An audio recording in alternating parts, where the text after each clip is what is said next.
بيان إلى الرأي العام العالمي. شهدنا في الأمس فاجعة تناقلتها وسائل الإعلام من حرائق نشبت في باكور كردستان واستمرت لعشرات الساعات على مرأى ومسمع السلطات التركية الفاشية، والتي لم تتدخل لمساعدة الأهالي إلا بعد استشهاد عدد من المواطنين الكرد وإصابة المئات، إلى جانب احتراق كامل أراضيهم المزروعة بالقمح والذرة. إننا في مؤتمر ستار بحلب نعبر عن تضامننا التام مع كافة ضحايا الحريق، وكما نستنكر الأفعال المشينة لدولة الاحتلال التركي في التعامل بازدواجية مع المناطق الكردية من حيث التخديم أو الاستجابة في أوضاع الطوارئ.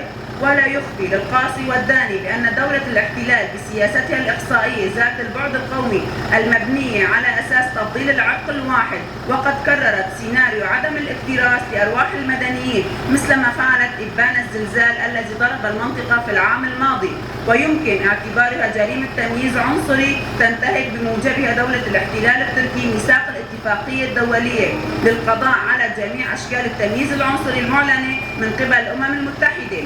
وكما نتوجه بتحية مقاومة أهالينا في باكور كردستان الذين سعوا إلى التكاتف بروح الشعب الثوري من أجل إخماد الحريق المندلع في قرية ناحية جنار وشمرخ في شمال كردستان بإمكانياتهم المحدودة، ونترحم على جميع الشهداء المدنيين الذين فقدوا حياتهم أثناء محاولتهم إخماد هذه الحرائق.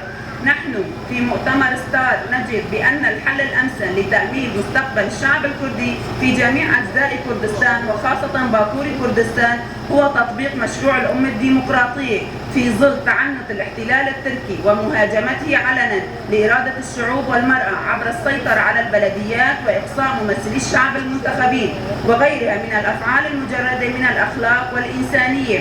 وفي الختام نناشد جميع المنظمات الحقوقية والإنسانية بالتوجه إلى مكان الفاجعة لتقديم يد العون للمتضررين والأخذ بعين الاعتبار السياسات الإقصائية المنتهجة من قبل دولة الاحتلال التركي بحق الشعب الكردي لتخفيف جزء بسيط من المأساة اليومية لهذا الشعب الصامت.